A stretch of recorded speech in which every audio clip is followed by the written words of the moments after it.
Hello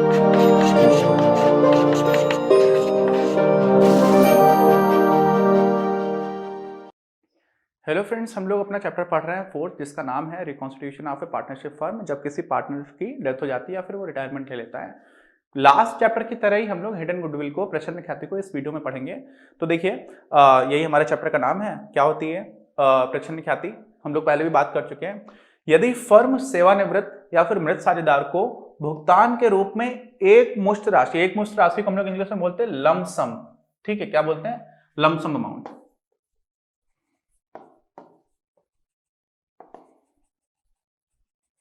ठीक है, firm जो है वो क्या कर देती है, एक मुश्त राशि देने का निर्णय लेती है कि हम आपको एक साथ पैसा दे रहे हैं। तो उसको देय राशि से अधिक भुगतान को, अगर जो भी आपने पैसा दिया, देय राशि का मतलब क्या हुआ, जो आपका पैसा देना बनता है, किस हिसाब से बनता है, क्यों बनता है, तो किन किन चीजों को हम लोग कंसीडर करते हैं, उसके पूंजी खाते में संचित लाभ का मतलब क्या हुआ, एक्यूमुलेटेड प्रॉफिट्स, जो संचित लाभ है, वह हानि और परिसंपत्तियों व दायित्वों के पुनर्मूल्यांकन संबंधी, मतलब आपने परिसंपत्तियों का पुनर्मूल्यांकन किया। अभी हम लोगों ने किया नहीं, इस चैप्टर में हम लोग आगे करेंगे, लेकिन अगर आपने परिसंपत्तियों का पुनर्मूल्यांकन किया, दायित्वों का पुनर्मूल्यांकन किया, और इन सारी चीजों को देखते हुए आपको समझ में आया कि आपको कुछ पैसे देना बनता है जिसका रिटायरमेंट हो रहा है, लेकिन आपने उससे ज्यादा भुगतान कर दिया, तो जो एडिशनल भुगतान किया है ना, वो हम लोग क्या मान लेते हैं, वही हम लोग मान लेते हैं कि ये आपकी गुडविल का हिस्सा था, ये ख्याति का हिस्सा था जो हमने उस साझेदार को दिया। ठीक है, तो आपने क्या क्या किया, परिसंपत्तियों और दायित्वों का पुनर्मूल्यांकन किया, संबंधी सभी आवश्यक समायोजन करने के पश्चात ये सब कुछ कर लिया है, उसके बाद भी अगर आपने अधिक भुगतान किया हुआ है ना, तो उस अधिक भाग को ख्याति के रूप में माना जाएगा। वो आपकी क्या हो गई, छिपी हुई थी, हिडन थी, वो आपने दे दिया। आपने अधिक दिया ही इसलिए क्योंकि वो हिडन, जो अधिक हिस्सा है वो गुडविल को दिखा रहा है। ठीक, तो ये हमारा बेसिक कॉन्सेप्ट यहाँ पर निकल करके आ जाता है। आगे बात समझ में? अच्छा, इसी को आप एक बार अच्छे से नोट कर लीजिए, समझ लीजिए, फिर हम लोग इसी पर आगे बढ़ते हैं। देखिए, उदाहरण के लिए क्या है, P है, Q है और R है। इन्होंने लाभों का बंटवारा 3:2:1 में अनुपात में करने की बात की।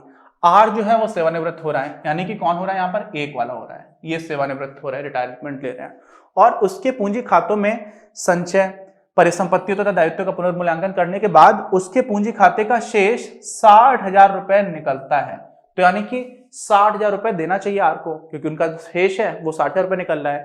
पी और क्यू उसके दावे के पूर्ण निपटारे के लिए 75,000 रुपए देने को सहमत होते हैं, तो ये 15,000 रुपए ज्यादा दे देते हैं। क्या कर देते हैं, 15,000 रुपए ज्यादा दे देते हैं। ठीक, अच्छा, आ रही बात समझ में? तो यहां पर ये जो 15,000 रुपए ज्यादा दिया गया ना, उसी को गुडविल का वो हिस्सा माना जाएगा जो आर को दिया जाना है।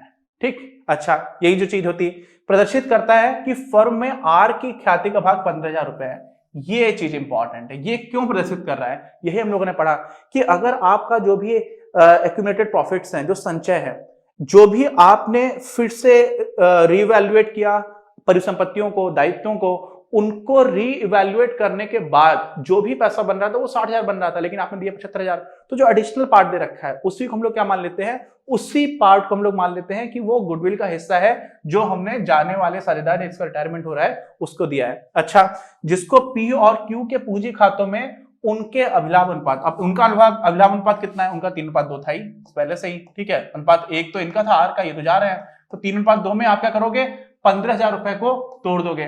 तो 15,000 रुपए को 3:2 में तोड़ोगे, इसका मतलब क्या हुआ, 3/5 में और 2/5 में।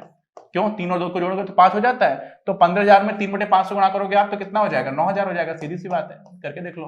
देखो 5 है, 5 से आपने 15,000 को काटा, 5,000 आ गया, कितना आ गया, सॉरी 5 से काटा 3,000 आ गया, 3×3 9,000।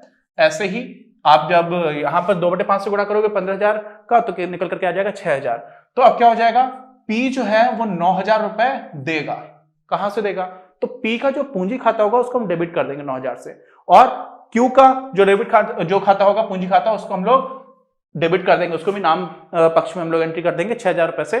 तो यहां से पैसा 15,000 कुल मिलाकर के मिलेगा, वो किसको दे दिया जाएगा, वो आर को दे दिया जाएगा। ठीक है, और आर के पूंजी खाते में चला जाएगा।